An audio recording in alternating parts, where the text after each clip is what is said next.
This week, one of the topics we're looking at is experimental archaeology. This is a fascinating subject because it allows the archaeologist to form hypotheses and then to test them to see how accurate the hypotheses are. Experimental archaeology uses a variety of methods to test archaeological hypotheses about how things in the past were used or worked based on archaeological material evidence. Experimental archaeology is not simply elaborate reenactment, as it involves testing a theory about the past and is designed to be as close as possible to the original techniques and processes. A lot of what is thought of as experimental archaeology is really reconstruction rather than experiment. An experiment should address a hypothesis, ask questions, and seek answers from the process. The types of experimental archaeology projects that are carried out fall into four categories. Controlled replication of archaeological artifacts or activities. Testing the validity of archaeological assumptions based on known evidence. Contextual experiments dealing with the way archaeological sites are formed and how they deteriorate over time. Ethno Archaeology, which correlates information about how human behavior relates to the environment and material culture. Controlled replication is often what comes to mind when thinking about experimental archaeology. These experiments are typically specific in design and assist the archaeologist in assessing the probable function of materials. Examples are the making of stone tools and flint knapping. Replicating this type of artifact allows the archaeologist to understand the processes and techniques involved. This then feeds into the understanding of past subsistence and technology. Closely related are experiments which seek to evaluate the methodological assumptions made about the archaeological record by testing them in historical content.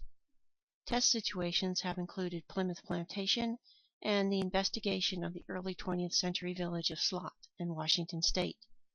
Such studies make it possible to control so important in the archaeological interpretation.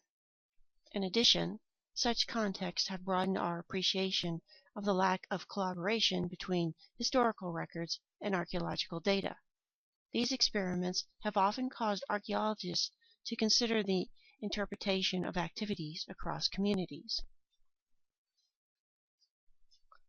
Testing methodological assumptions allows archaeologists to check whether their interpretations are correct. A famous example of this is Heyerdahl's Kon-Tiki experiment. He tested his theories on the colonialization of Polynesia by reconstructing a balsa raft based on historical descriptions. He then sailed his raft 6,900 kilometers from the western coast of South America to the Tuamotu Islands. He found that superficial features of the raft were destroyed, but the crew all made the journey safely. This experiment gave credibility to his colonialization theory. Contextual experiments can help archaeologists to understand more about how reliable their excavation techniques are.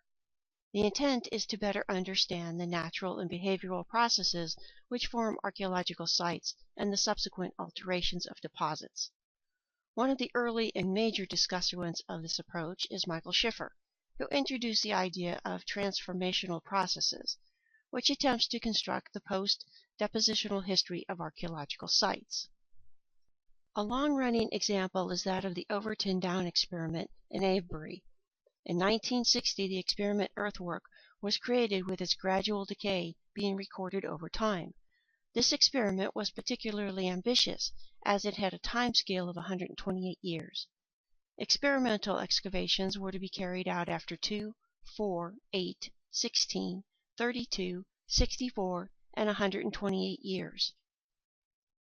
The experiment has already shown that the erosion of the earthwork occurs more quickly than was previously thought. This has suggested that many prehistoric earthworks could have reached their present state not long after they were abandoned. In recent years, an increasingly common experiment termed ethno archaeology has involved the collection of ethnographic information to address specific archaeological problems. The approach checks the validity of archaeological observations or hypotheses against ethnographic data. These comparisons are often specific and describe associated spatial relationships of artifacts and features, reflecting patterns of residence and activity. An example of this is the observation of the Kung campsite by John Yellen. He looked at the patterns of animal remains that were deposited to understand the butchery patterns, use of tools, and the distribution of meat outside of the campsite. He also considered natural features that could have an impact on the patterns of faunal remains.